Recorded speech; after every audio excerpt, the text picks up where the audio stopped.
안녕하십니까, 박사입니다. 중국 상무부가 한화오션의 미국 관련 자회사 5곳에 대해 제재 조치를 취하겠다고 발표했습니다. 상무부는 2025 명령 6호에서 반외국 제재법에 의거해 중국의 해운, 물류, 조선산업에 대한 미국의 301조 조사 조치에 대응한다고 밝혔습니다. 그리고 한화오션의 미국 관련 자회사 5개에 대한 대응 조치 결정을 발표하고 2025년 10월 14일부터 발효시킨다고 말했습니다.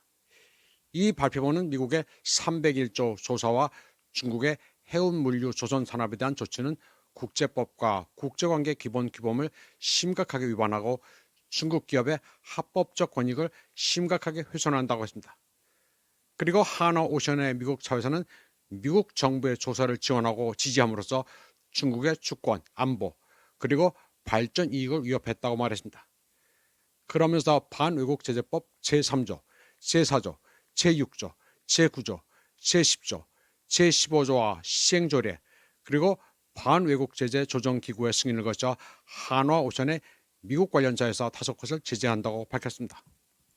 해당 회사는 한화쇼핑 LLC, 한화필리 쉽야드, 한화오션 USA 인터내셔널 LLC, 한화쇼핑 홀딩스 LLC, HS USA 홀딩스 코퍼레이션 등입니다.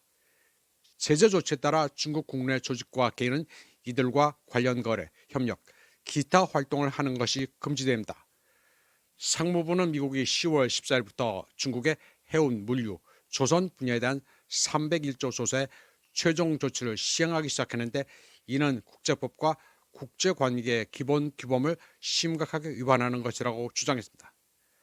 그리고 한화오션의 미국 자회사들은 미국 정부가 301조 조사를 진행하고 중국의 해운, 물류, 조선 분야에 대한 조치를 취하는 것을 지지하고 지원했다고 밝혔습니다. 그러면서 중국은 주권, 안보, 개발 이익을 수호하기 위해 관련 법에 따라 한화오션의 미국 자회사 5곳을 대외 제재 대상 목록에 추가했다고 말했습니다. 그리고 중국 영토 내 조직과 개인이 해당 자회사와 관련된 거래 및 협력을 하는 것을 금지하기로 결정했다고 말했습니다. 상무부는 이와 함께 중국은 미국과 관련 기업들에게 다자간 경제무역 규칙을 존중하고 시장 경제와 공평 경쟁의 원칙을 준수해 잘못된 관행을 조속히 바로잡고 중국의 이익을 해치는 행위를 중단할 것을 촉구한다고 했습니다. 중국 상무부가 말은 복잡하게 했지만 사실 팩트는 간단합니다. 한화오션은 미군의 조선과 수리 서비스를 제공함으로써 미군이 중국의 해상 주권에 위해를 가하는데 협조한다는 것입니다. 중국은 이에 따라 한화오션이 중국 항구를 왕래하는 것을 금지할 것이며 일본과 타이완의 해운사가 다음 타겟이 될 것으로 보입니다. 다음 소식입니다.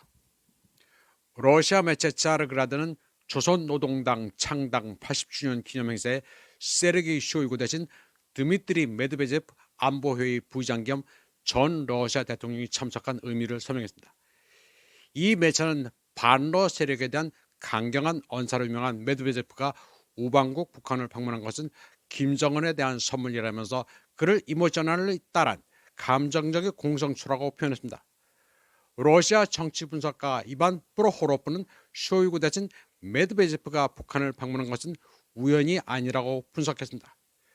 쇼이구는 국방장관에서 안보리 서기로 자리를 옮긴 뒤에는 주로 이란, 북한, 베네수엘라 등을 다니면서 군사 파트너십의 대외적 윤곽을 유지하는 데 주력했습니다. 크렘린은 쇼이구를 통해 동맹국들과 관계 역동성을 유지하는 데 주력했고 신뢰할 수 있는 국방 자원과 의지를 공급했습니다. 즉 쇼이구로 서방에 조심스럽게 저항하되 공개적인 대립은 피했습니다. 이반 프로호로프는 그러나 시대가 변했고 기존의 방식은 더 이상 효과가 없다고 말했습니다. 그는 따라서 메드베제프의 평양 방문은 외교 정책에 있어 중단 전환을 의미한다고 분석했습니다. 크렘린은 방어적 자세에서 공격적 자세로 전환하고 있다고 그는 분석했습니다. 쇼이구 메드베제프 텐덤에서 강조점이 바뀌었으며 러시아가 외교정책 언어를 균형 잡힌 힘에서 결정적인 영향력으로 그리고 방어 외교에서 공세 외교로 재편하고 있음을 보여주고 있습니다. 목표는 그대로지만 무대는 바뀌었기 때문입니다. 이반 프로호로프는 러시아가 이전에는 국경을 수호했다면 이제는 세계에서 자신의 역할을 수호하고 있다고 말했습니다. 이번 방송은 여기까지 하겠습니다. 시청해주신 여러분 감사합니다.